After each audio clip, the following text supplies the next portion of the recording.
The US college application process is changing drastically, and if you aren't following or keeping up with these changes, you are definitely going to miss out, get left behind, and most importantly, not get admitted to your dream university.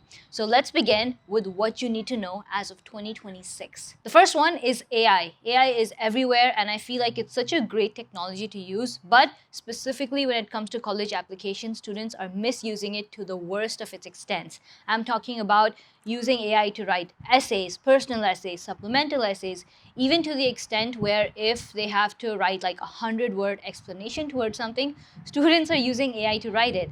And what they don't realize and what's become very clear in this admission cycle is that if you use AI in your college application, it's going to be a sure shot reject. And the way that this works is typically you'll be submitting your college applications either through Common App or Coalition App, and then it goes to the university. So there are two layers. Common App itself has an anti-AI policy where if it detects an extreme amount of AI in your application, it's going to reject it from all of the universities that you're submitting to.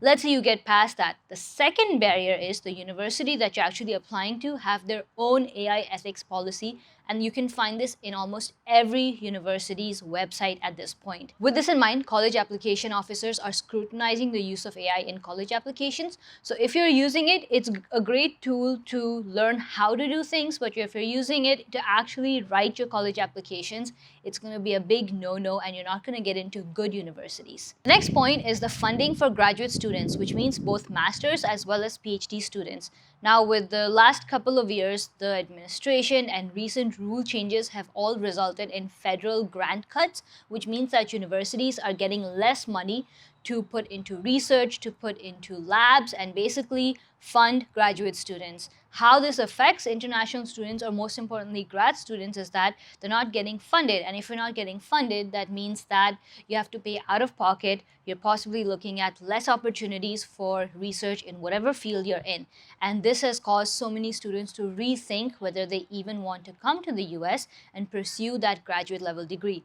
Because research is such a fundamental experience of a graduate student's program, this is a huge determining factor. So my solution to this is, if you are specifically trying to get a graduate level degree in a STEM field, have a lot of backup options. Don't just have a couple universities that you're applying to. Rather, add 3, 4, or even 5 more universities. That way, when you actually get your admissions and your offers for stipends, research opportunities, you can compare and choose what's best for you. Next one is using AI to write or make custom projects for you. Now, everyone knows that you have to have stellar extracurricular activities profile for your college applications. But what a lot of students are doing, they're using Claude or ChatGPT to write their entire programs or basically create entire projects from scratch. Now, this may seem very smart and cool to do, but a lot of colleges are catching this right up front. It's not an easy way out, and it's a huge, huge red flag if you're putting this kind of stuff in your college applications. Now, a good way to go about this, if you're actually looking for a genuine opportunity, is the Research Bootcamp by Incognito Blueprints. This happens once every summer, and you get to work in a team of a couple students on a dedicated, socially impactful research, either in a STEM, computer science, or non-STEM category. This is a wonderful experience for high school students, and the best part is some students even take their research forward into conferences, poster presentations, and even publications. The enrollment is open as of right now, and the link is going to be in the description below if you want to sign up. Now, the best part is this is a foundational research program and it's virtual, so this can help you in your career to get that first stepping stone. But since there is a fee associated with it, it's very competitive compared to everyone else out there. And the best part is there are options to do it for free by becoming a research ambassador. Again, the link for all of these details is going to be in the description below if you want to check it out. The next one is test optional policies. Now, we've seen a lot of colleges bring this back, which means that they're saying you can either give the SAT or ACT, or you can decide not to give it. It's your choice as the student. And as students go who love the easy way out, they choose not to give it because it's easy. It seems like the obvious choice.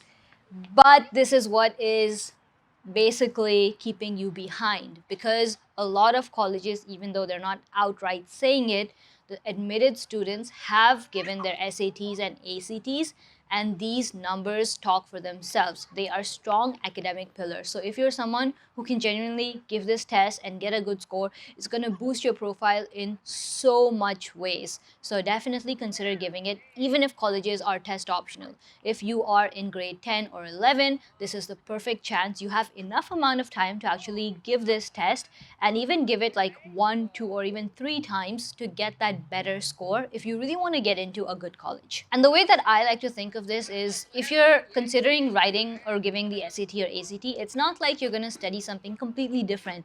A lot of the syllabus is from your high school itself. Think of it as practice. You can give PSATs, you're even studying for your AP exams, and all of this combined is somewhat in one way or another helping you for your SAT or your ACTs.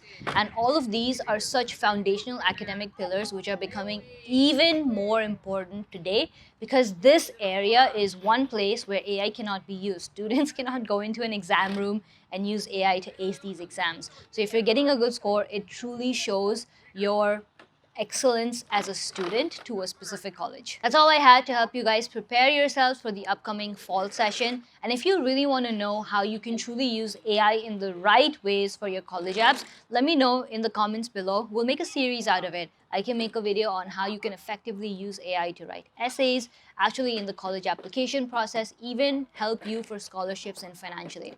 There's a right way to do it as long as you're using it as like a buddy and helping tool and not just making AI write the entire application yourself. So if you're watching till this point, like the video, subscribe to the channel, and I'll see you guys in the next one. Bye.